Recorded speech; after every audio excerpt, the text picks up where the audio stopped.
Hi guys, welcome back to my channel. So ఈ రోజు మనం మూవీ రివ్యూ ఇవ్వబోతున్నాం. గుంటూరు కారం ఇప్పుడే చూసేసి వచ్చానండి. సినిమా మాత్రం చెప్పాలంటే లాస్ట్ చెప్తాను, ఎందుకంటే ఇప్పుడే చెప్తే బాగుండదు. నేను మహేష్ బాబు ఫ్యాన్ని. చెప్పాలంటే నాకు చాలా ఇష్టం మహేష్ బాబు యాక్టింగ్ కానీ, ఆ సింపుల్నెస్ కానీ, ఒక సింపుల్గా ఒక డైలాగ్ డెలివరీ అతను ఇచ్చేది చాలా బాగుంటుంది. అవన్నీ ఇందులో చాలా బాగా చూపించారు. ఈ గుంటూరు కారం మూవీలో మనకి ఇవన్నీ చాలా బాగా కనిపిస్తాయి. మనం ఏదైతే మహేష్ బాబుని అనుకుంటామో ఆ మహేష్ బాబుని ఖచ్చితంగా చూపించారు. సో అదైతే ఒప్పుకోవచ్చు. నేను హనుమాన్ మూవీది కూడా రివ్యూ ఇచ్చాను. నేను డిస్క్రిప్షన్లో పెడతాను లింక్. మీరు చూడకపోతే మాత్రం ఖచ్చితంగా వెళ్ళి చూడండి. ఆల్రెడీ అది అప్లోడ్ అయిపోయి ఉంటుంది. So please go and watch that review. So ఇప్పుడైతే మనం గుంటూరు కారం గురించి మాట్లాడుకుందాం. నేను మహేష్ బాబు మూవీ గురించి ఇంత డిసప్పాయింట్ అవుతానని నేను ఎప్పుడు అనుకోలేదు. ఇలా చెప్తాను కూడా నేను ఎప్పుడు అనుకోలేదు. ఎందుకంటే అతని మూవీస్ చాలా బాగుంటాయి. మహేష్ బాబుకి మూవీస్ అంటే నాకు చాలా ఇష్టం. ఎందుకంటే మెసేజ్ ఓరియంటెడ్ కానీ చాలా బాగా ఇంట్రెస్టింగ్గా తీస్తారు. ఎలివేషన్స్ కానీ చాలా బాగుంటాయి, అన్ని బాగుంటాయి. ఎట్లాంటిది త్రివిక్రమ్ గారు ఏం చెప్పి ఒప్పించారో నాకైతే అర్థం కావట్లేదు. సినిమా స్టోరీ అసలు ఏముందో నాకైతే అర్థమే కాలేదు. ఓకే, ఇవన్నీ ఒక సెకండరీ. కానీ మనము సినిమాలో పాజిటివ్ పాయింట్స్ మాట్లాడుకుందాం. ఫస్ట్ వచ్చేసి సినిమాలో మెయిన్ పాజిటివ్ పాయింట్ వచ్చేసి మహేష్ బాబు గారి యాక్టింగ్. అతను యాక్టింగ్ కానీ, ప్రెజెంటేషన్ కానీ, వన్ లైనర్స్ కానీ, స్క్రీన్ ప్రెజెన్స్ కానీ, ఆ లుక్ కానీ అసలు ఎక్కడ పేరు పెట్టొద్దు అలా ఉందన్నమాట. అతను చూస్తే చాలు విసిలేయాలి, అరే ఏం చాముందిరావే అనిపిస్తుంది మనకి అతన్ని చూస్తున్నంతసేపు. నిజంగా మహేష్ బాబు ఫ్యాన్స్కి అయితే ఖచ్చితంగా మహేష్ బాబు గారి లుక్ కానీ, యాక్టింగ్ కానీ, డైలాగ్ డెలివరీస్ కానీ, వన్ లైనర్స్ కానీ చాలా అంటే చాలా బాగా నచ్చుతాయి. అది 100% అది నేనైతే అది రాసి ఇవ్వగలుగుతాను. సో సినిమాలో మెయిన్గా మదర్ సెంటిమెంట్ చాలా బాగా తీశారండి. లాస్ట్ దాకా అసలు మదర్కి ఒక కొడుకుకి ఉన్న సంబంధం అనేది చాలా బాగా చూపిస్తారు అన్నమాట. కొంచెం దూరం అయ్యాక మళ్ళీ కలిస్తే ఏ విధంగా ఉంటుందో అది చాలా బాగా ప్రెజెంట్ చేశారు. అది ఎండ్లో మనకు కనిపిస్తుంది అన్నమాట. చాలా బాగా చూపించడానికి ట్రై చేశారు త్రివిక్రమ్ గారు. అందులో కొంచెం సక్సీడ్ కూడా అయ్యారు. కొంచెం ఎమోషనల్గా కనెక్ట్ అవుతాం మనం. సో తర్వాత సెకండ్ హాఫ్, ఫస్ట్ హాఫ్ అయితే వదిలేయండి. సెకండ్ హాఫ్ అయితే చాలా మంచిగా అనిపిస్తుంది మీకు. ఓకే, గుడ్ టు గో అన్నట్టు అనిపిస్తుంది. అరే కొన్ని ఎలివేషన్స్ కానీ, కొన్ని ఫైట్ సీన్స్ కానీ మీకు చాలా బాగా కనెక్ట్ అవుతారు. శ్రీలీల గారి అని ఇంకా నెక్స్ట్ హీరోయిన్ కానీ అసలు చూపించారు అంతే, కానీ ఎక్కువ వాడుకోలేకపోయారు అని అనిపించింది. ఇంకొచ్చేసి సినిమా మొత్తం ఒక సిగ్నేచర్ గురించి నడుస్తుందండి. సిగ్నేచర్ అంటే ఫస్ట్ హాఫ్ మొత్తం ఒక సిగ్నేచర్ పెట్టడానికి, సెకండ్ హాఫ్ మొత్తం సిగ్నేచర్ ఎందుకు పెట్టారనేసి గొడవ ఉంటుంది అనమాట. లాస్ట్కి అందరు కలిసిపోతారు. అది సినిమా అనమాట. సో ఇది మెయిన్ ప్లాట్.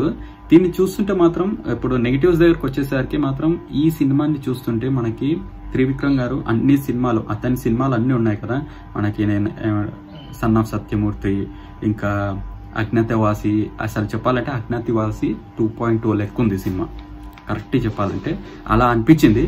కానీ ఇది ఏదో మహేష్ బాబు గారిని తొక్కేయాలి, ఏదో అనేయాలి అనేసి కాదు. నాకు మహేష్ బాబు అంటే చాలా ఇష్టం. బట్ సినిమా మాత్రం వెరీ డిసప్పాయింటెడ్. బికాజ్ ఏం చెప్పి ఒప్పించారో అని ఇప్పటికీ నాకు అర్థం కావట్లేదు త్రివిక్రమ్ గారు. అసలు సినిమాలో ఏమీ లేదండి. ఎలా చూపించాలనుకున్నారో ఆ విధంగా చూపించలేదు. అసలు స్టోరీ కూడా అంత ఏం లేదు. ఏదో నడుస్తుందంటే నడుస్తుంది. అట్లీస్ట్ మనం కమర్షియల్ ఎలిమెంట్స్ చూద్దాం అనుకున్నా కానీ అంత కాసు ఉండవు. మనం అట్లీస్ట్ సంక్రాంతికి ఎక్స్పెక్ట్ చేసేది కమర్షియల్గా సూపర్గా అనిపించాలి. సినిమాలో ఏం లేకపోయినా సరే ఎలివేషన్స్, కామెడీ సీన్స్, అసలు కామెడీ కూడా చెప్పాలంటే మనం నవ్వలేమండి ప్రాపర్గా. వెన్నెల కిషోర్ని ప్రాపర్గా వాడుకోలేదు అనిపించింది. అతని యాక్టింగ్ బాగుంది కానీ టైంకి మనకు నవ్వు రాదు. మనం కుర్చీ మడత పెట్టే సాంగ్ కోసం ఎంత వెయిట్ చేస్తామో అసలు ఆ సాంగ్ వచ్చినప్పుడుగా ఆ రిథమ్ కానీ అది ఏది అనిపించదు మనకు లోపల. ఆ సాంగ్ కోసం మనం ఎట్లా చూసినాం అసలు అవుట్ సైడ్ అంటే మూవీ రిలీజ్ కాకముందు ఎంత ఎక్సైటింగ్గా విన్నామో అదంతా మనకి మూవీలో మాత్రం నథింగ్. అసలు పీజీఎంకి మన మ్యూజిక్ డైరెక్టర్ తమన్ గారు బ్లాస్ట్ అండి. మ్యూజిక్ అంత కాస్ లేదు. పీజీఎంసా ఓకే అనిపించింది. అంతే ఓ సూపర్ గూస్ పాంప్స్ అరే సౌండ్ రాగానే ఇట్లాంటివి ఏం లేవండి, నార్మల్ అనిపించింది అంతే బీజిఎం, అదైతే చెప్పుకోవచ్చు. సీరియస్గా చెప్తున్నానండి, ఇదైతే ఈ సంక్రాంతి ఫెస్టివల్కి బిగ్ మైనస్ అని చెప్పుకోవాలి మహేష్ బాబు గారిని. మహేష్ బాబు ఫ్యాన్స్కి అయితే సీరియస్లీ నా లాంటి ఫ్యాన్కి అయితే మళ్ళా రాజమౌళితో ఉంది సినిమా. అప్పుడు దాకా మనం ఇమాజిన్ చేసుకోవాల్సిన క్యారెక్టర్ మహేష్ బాబుని మనం ఈ సినిమా అది కూడా ఇట్లాంటి యావరేజ్ వచ్చింది అనేసి చాలా డిసప్పాయింటెడ్ అవుతున్నాను నేనైతే.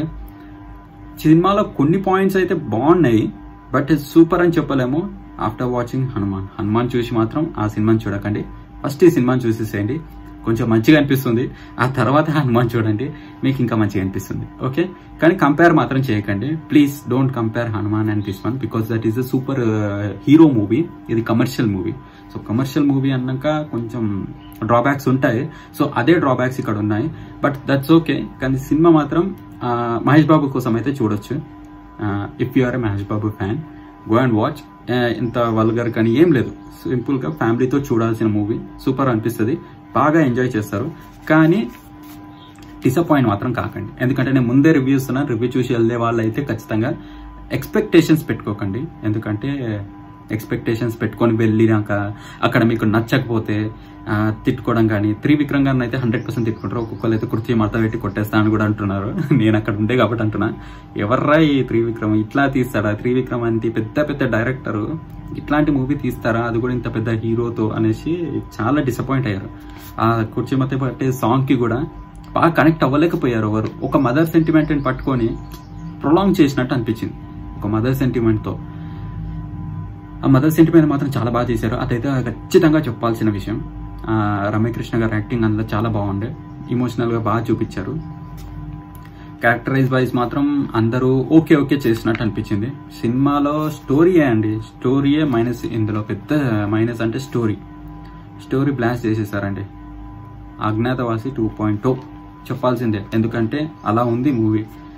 ఎందుకంటే సినిమాని బాగా పుష్ చేయలేకపోయారు త్రివిక్రమ్ గారు అనిపించింది. ఆ స్టోరీ చెప్పినప్పుడు మహేష్ బాబు గారు ఖచ్చితంగా త్రివిక్రమ్ గారు కదా అనే రెస్పెక్ట్ తో ఒప్పుకున్నట్టు అనిపించింది నాకైతే. కానీ సినిమాలో మాత్రం ఏం లేదండి.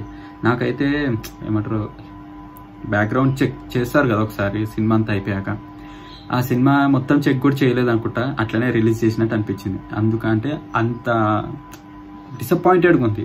కొన్ని సీన్స్ అయితే అరే ఇది ఎందుకు పెట్టారు రాబోయ్ అనిపిస్తుంది, ఆ విధంగా తీశారనమాట. సో అందుకని, but you guys will never expect Trivikram గారు ఇలా తీస్తారనేసి. నేనైతే ఎక్స్పెక్ట్ చేయలేదు. మహేష్ బాబు గారిని మనం ఏ లెవెల్లో ఎక్స్పెక్ట్ చేస్తున్నామో మనకు తెలుసు. అలాంటిది ఎంతో కాంపిటీషన్గా వచ్చింది మూవీ. ఇంకా చెప్పాలంటే కాంపిటేటివ్గా వచ్చింది మన హనుమాన్ మూవీతో. కానీ మన దిల్ రాజు గారు కూడా ఎంతో ఎలివేషన్ ఇచ్చుకుంటూ వచ్చారు. మేము ఖచ్చితంగా ఫ్రైడేనే రాబోతున్నాం, మేము ఖచ్చితంగా వస్తాం, మేము ఎవరిని తగ్గిపోము, ఒక రోజు కూడా కింది దిగము అనేసి వచ్చిన మూవీ ఇది. అట్లాంటిది ఇలాంటి ఎక్స్పెక్టేషన్స్ మనకి ఇస్తారా అనేసి నేనైతే ఎక్స్పెక్ట్ చేయలేదు. మూవీలో మాత్రం ఓన్లీ ఒక సిగ్నేచర్ గురించి నడుస్తుంది అంటే ఎవరు నమ్మరు కూడా.